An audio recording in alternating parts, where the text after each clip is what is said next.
Hello everyone, my name is Jenny Bỏ. I'm one of the team members with Chen. Today we will talk about the McDonald's case.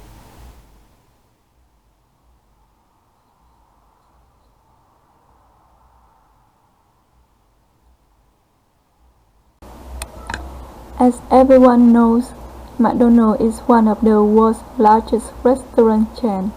McDonald's Corporation was developed by Craig Kroc in 1955. The restaurant's goal is to serve high-quality food to customers with the popular marketing slogan, "I'm loving it." McDonald's is an example of a small business success in expanding into an international restaurant corporation. And as the result, in over the past 60 years, McDonald's is serving 69 million customers a day, operating in more than 100 countries and having 36,000 restaurants worldwide.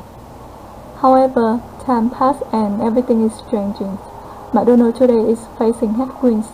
In order to understand McDonald's goal, first we must look at the company history and then analyze the problem it is facing, along with examine the past decisions that have impacted the company.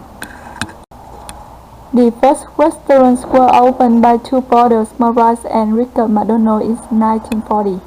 The restaurant was located in San Bernardino, California.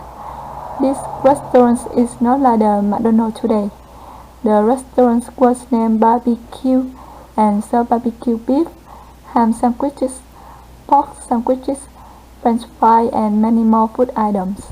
Barbecue restaurant's model was different than other traditional restaurants. It did not have seatings. Customers were served in their vehicles, and this business model was extremely successful. Although this is the barbecue restaurants, but 80% of their sales were attributed to hamburgers. After realization, the two brothers closed the restaurants for 3 months and then reopened it with a huge transformation. No more dishes and silverware. They start to utilize paper wrapping and cups. In addition, McDonald's brother introduced a concept that they call the speedy service system, which relied on an assembly line to prepare food. Milkshake was also adding to the menu. Not very long after, two brothers add milkshake to their menu. Craig Kroc, a milkshake machine salesman, visited the brothers. Craig Kroc saw the potential in the business. He quickly bought the right to the franchise, and in 1955 he opened his first McDonald's in Des Plaines, Illinois. Then Craig Kroc convinced the brothers to expand the company and develop the McDonald's Corporation, which was named McDonald's System Inc. in the same year. Kroc continued to purchase all of the rights to the McDonald's. In other words, Craig Kroc is the founder of McDonald's. His vision is to build a McDonald's that serves high-quality food, clean restaurants, excellent service, and consumers receiving value.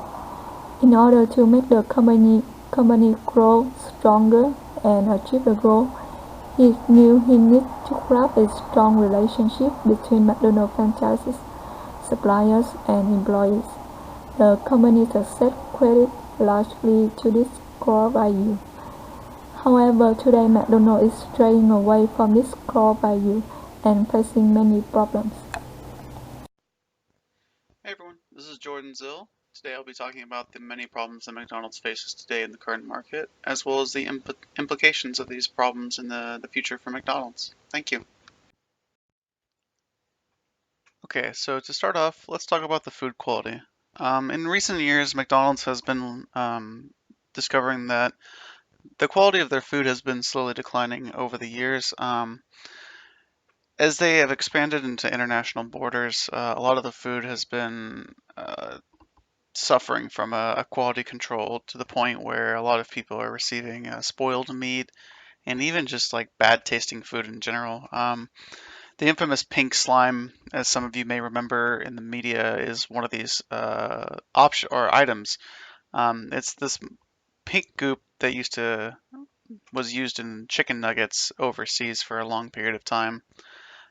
Studies have reported that that has since changed, and McDonald's has recently released a couple of commercials discussing this change.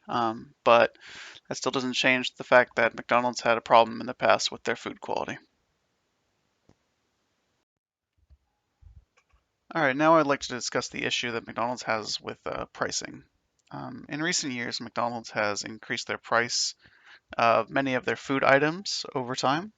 Um, large portion of this is due to inflation.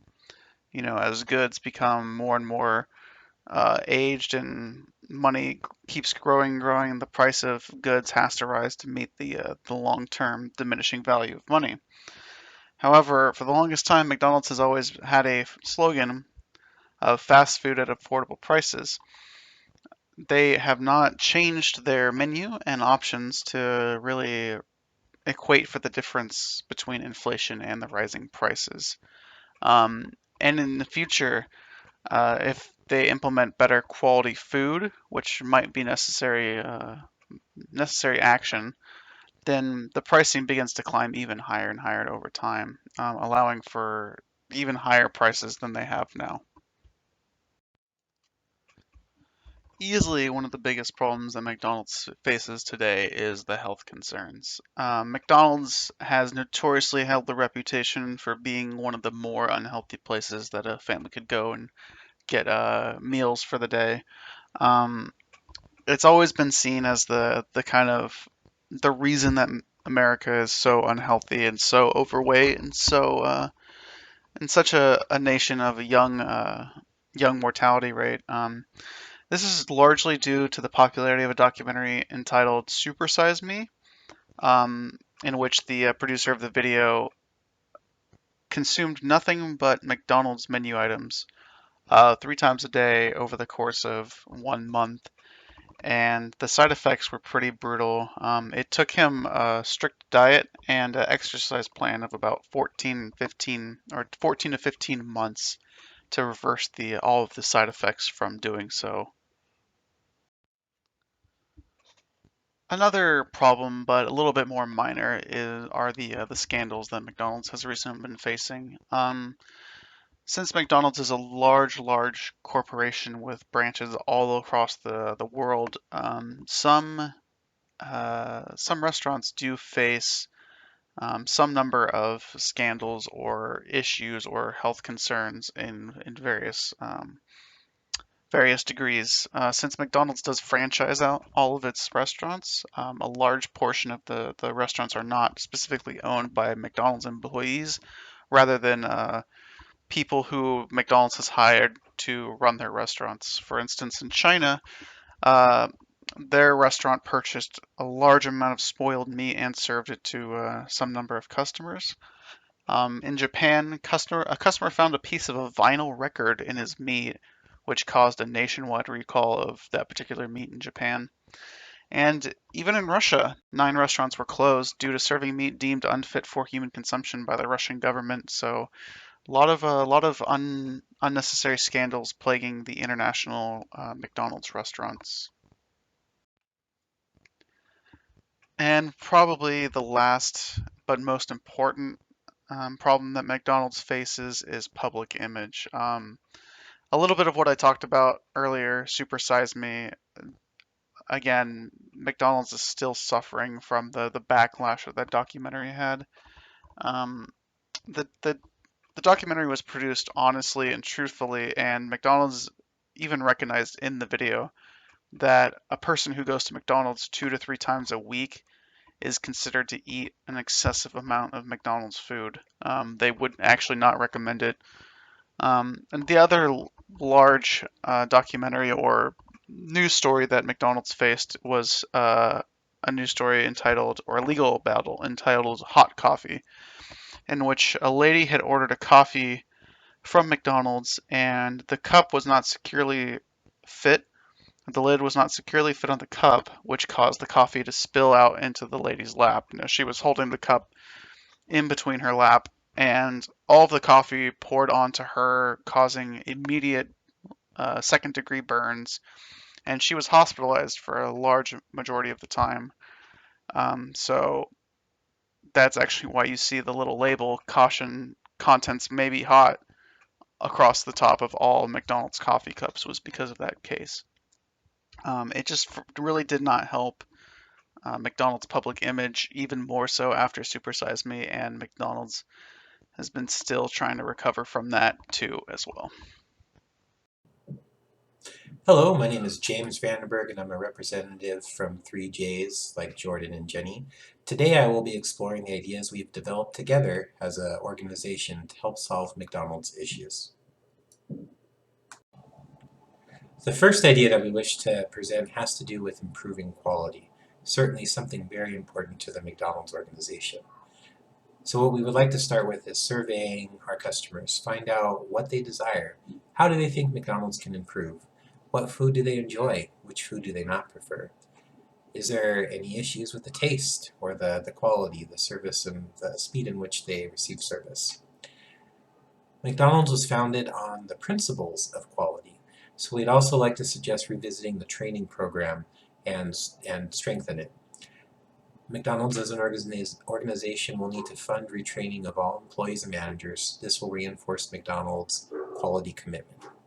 We'd also like to implement a secret shopper program designed to test food quality and employee delivering upon service commitments.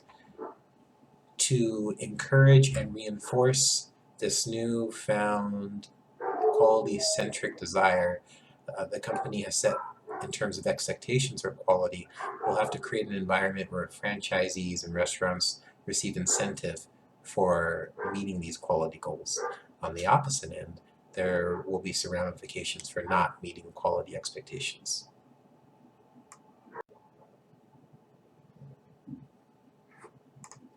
Menu items. Everybody loves to eat great food, right? So let's generate some excitement in the marketplace and make some noise. There's a huge opportunity and a huge market for consumers desiring healthier, organic options. It's certainly on the forefront of American taste buds. McDonald's will need to establish a reliable and sustainable source for organic food and an antibiotic-free meat.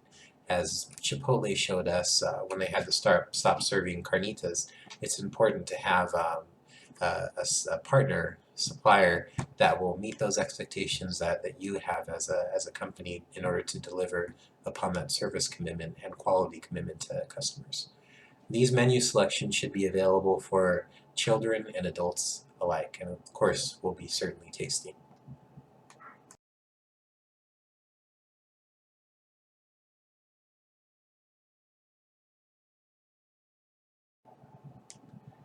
The drive-through is not as important. It's not as much as a priority as it was in the past. Sure, it helps on the way home from soccer practice when you have some hungry kids, or on the way to go see grandma and grandpa. But nowadays, consumers are shifting towards fast, casual dining. Restaurants like Panera, Chipotle, and Pyology are catering to these consumers and winning business from McDonald's. This is certainly not business that McDonald's can afford to let walk out the door. McDonald's will need to revisit their business model and create ways to create fast, casual dining experiences. Redesigning eating areas and menu options will absolutely be critical.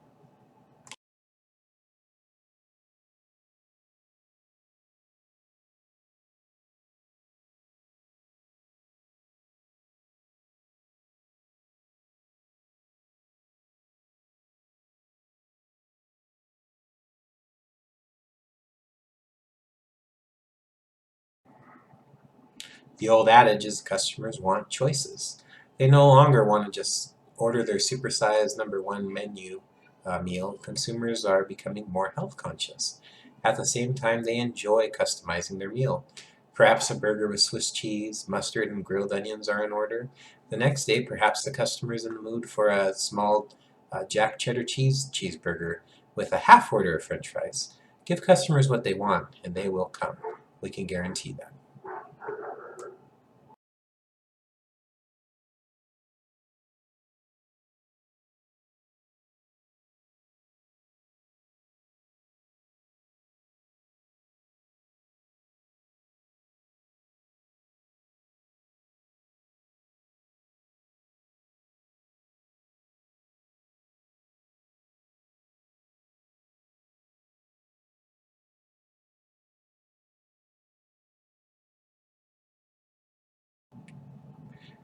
To summarize and revisit the ideas that we've proposed, we at 3Js are recommending the following action plan for McDonald's to explore immediately.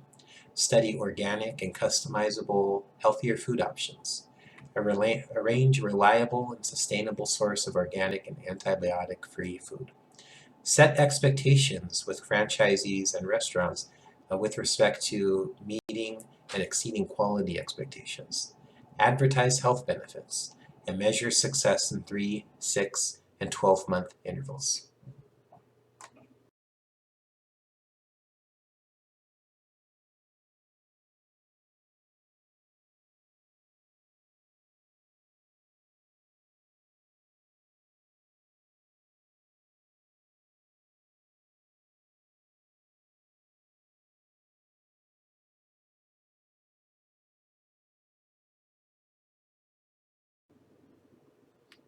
On behalf of the 3Js, Jenny, Jordan, and myself, James, we'd like to thank you for listening to our presentation on McDonald's. We're confident that the ideas that we've proposed will affect the company in a significant and positive way. At this point, we'd like to open the floor to you and welcome any questions. Thank you again for your attention.